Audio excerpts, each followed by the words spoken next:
Welcome to Hood Champion Boxing and Sports. In boxing, you find a way to win or you find a way to lose. Please like, subscribe, give me a follow on all social media platforms. Consider becoming a member. Leave that donation for that fried rice and chicken wings. Look, man, Jermall Charlo supposed to be back. Jaime Munguia was supposed to be fighting Armando Resendiz on the David Benavidez undercard in May, but it looks like Munguia wanted more money. Anyway, people are saying he put duck sauce on the fried rice. I'm going to say this. Munguia got to do what he got to do. But lo and behold, now it looks like Jermall Charlo is going to be getting an opportunity. He's going to be fighting Resendiz for that WBA strap at 168 pounds. Now, let me just show you who Resendiz is, right? Because some people don't know who he is. But this is Resendiz right here. 16 wins, 11 KOs. He lost twice, won by KO. Stands 5'10", 69-inch reach. And for those who don't know him, let me just tell you this. Let me get rid of this right here. Yo, man, he beat Caleb Plant on a split decision in May of last year. And that was a pretty big damn win because Caleb Plant can fight. But you saw as the fight progressed, Caleb Plant started to look a little bit fatigued, and Resendiz picked it up. Now that's Resendiz, 5'10", 69-inch reach. Now let's look at Jermall. Jermall Charlo, here he is right here. 34 wins, 23 KOs. He's never lost. Jermall Charlo, 67% KO ratio. He's 6'1", 73.5-inch reach. Now let's just understand something here. This is Resendiz, 69-inch reach.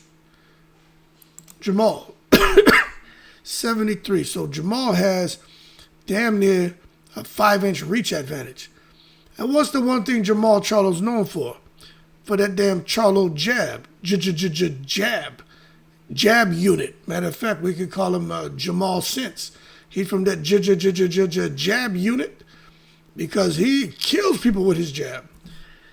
I fully believe Jermall Charlo going to make this fight easy with that jab alone. But if he gets tired and starts looking for the mash-up, crash-up, and mixing it up, it could be all bad because I'm telling you, Resendiz can fight.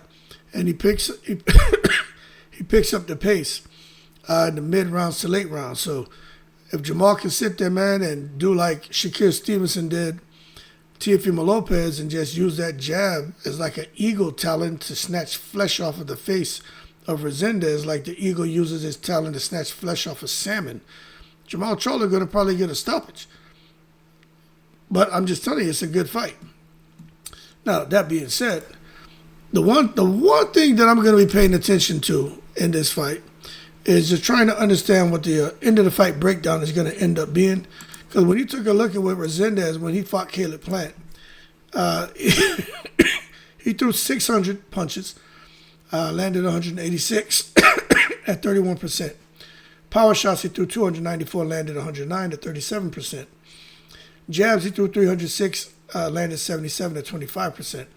So you can see that, you know, he can throw 600 punches plus around a fight, but he starts off slow. But you look at Caleb Plant only threw 509. He started off fast.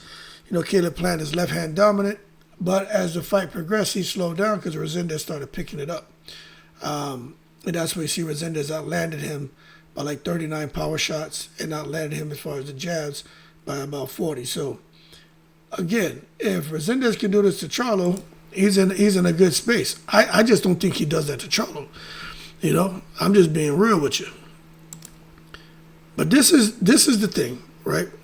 We gotta add a little context to this discussion. Charlo's supposed to be fighting him for a WBA title, which is good. Charlo becomes a champion again. Both of the guys last fought in May 2025, so that gives them both a year of inactivity. Resendiz, like I said, has a lot of attention after beating Caleb Plant, and people are trying to frame the fight already. It was just announced that Jermall Charlo is supposed to step in for Munguia, but that Charlo is proven elite talent. Resendiz is dangerous momentum fighter. And that's an accurate depiction, in my opinion. Now, Charlo's going to be the favorite because it's simple. Simple. What I just showed y'all. That damn reach advantage in that jab. Jermall Charlo wins fights off of his jab. He knocks people down, can knock you out with his jab.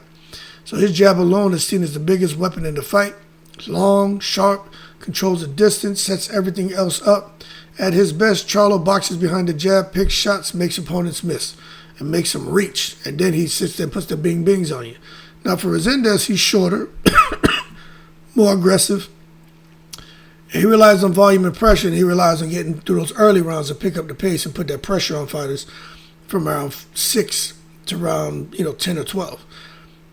So stylistically, right, Charlo should be able to box this fight safely from the outside, but if not, I'm telling you, Resendiz is going to make this fight very hard for him. But Charlo is a special talent. We know he's had some ups and downs outside the ring in his personal life. I ain't really here to talk about that. I've talked about it before. He seems to be in a better space now, so I'd rather focus more around the better space that he's in right now, currently. But there are a lot of people like myself that think the fight can get dangerous because you're looking at what Resendiz did to Caleb Plant. Resendiz absorbed shots, stayed in the fight, increased that pressure late, almost got a stoppage, man. Plant was looking bad. Plant started slowing down, getting outworked, losing control of the pace. And that showed Resendiz is durable. He doesn't panic. Resendiz grows into fights, and he's got IQ. He knows what his strengths are, and he doesn't try to be something he's not. But that's the blueprint that fans are worried about when it comes to Jermall Charlo. I think Charlo a bit smarter than Plant. He got a better jab than Plant. And Charlo also has his right hand. But Caleb Plant has nothing but a left hand. That's it.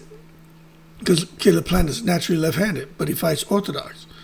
So I'm just telling you, Caleb Plant has nothing without that left hand. His right hand is dead.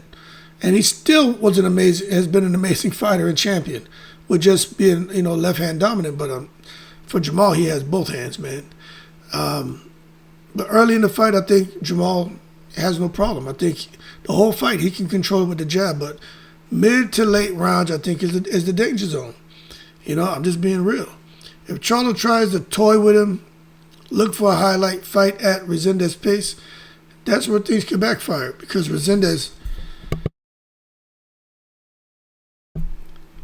can crowd him, throw in bunches, make rounds ugly, and steal momentum.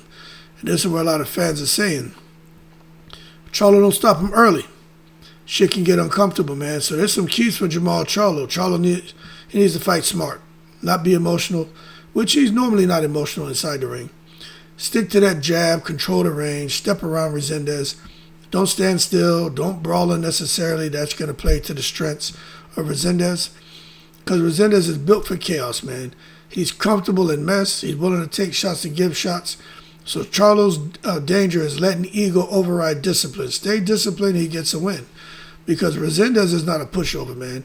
Resendiz has already shown he can beat a former champion, shows that he can outwork skill boxers. His style, relentless, physical. He's mentally stubborn. You're not going to make this man quit. That means you got to discourage him early. So Charlo's got to just really take his confidence, take his heart with that jab. Or Resendiz is going to believe he belongs in the ring. And he's the champion defending the title. So once he believes that shit, I'm telling you, the fight's going to become much harder, man. So I'm trying to think of some scenarios of how this fight can go. I think Charlo could dominate. Use the jab, wins on a wide decision, maybe a late stoppage. Could look like the old Jermall Charlo, man, that we're used to seeing. Or it could be an easy Charlo KO. Resendiz walks into something big, boom, he gets hit with the twin bing. Fight ends before the pressure even matters. Resendiz doesn't even get started. Or it could be a very competitive fight late. Charlo starts to fade a little bit. Resendiz starts to rally. Crowd gets tense. Charlo still likely wins, but he takes some damage, raises questions. So you just don't know what happens. One thing I do know is that this fight matters for Jermall Charlo. It does, man. He and his brother, and a lot of fighters go through things. They go through a lot. But them long layoffs, a lot of pressure to look dominant, fans watching closely. They want to see his speed, want to see his reflexes. Does he still have the conditioning? So I think this fight is going to tell us if Charlo is still elite, Or is he a guy who's just out here surviving a nickel and diamond and just trying to stay relevant as he ages? I don't know. But I'm gonna tell you one thing. I think Charlo wins. But this is a dangerous fight for Jermall, so let's sit back and see how it plays out. Y'all keep cool. I'm in the breeze.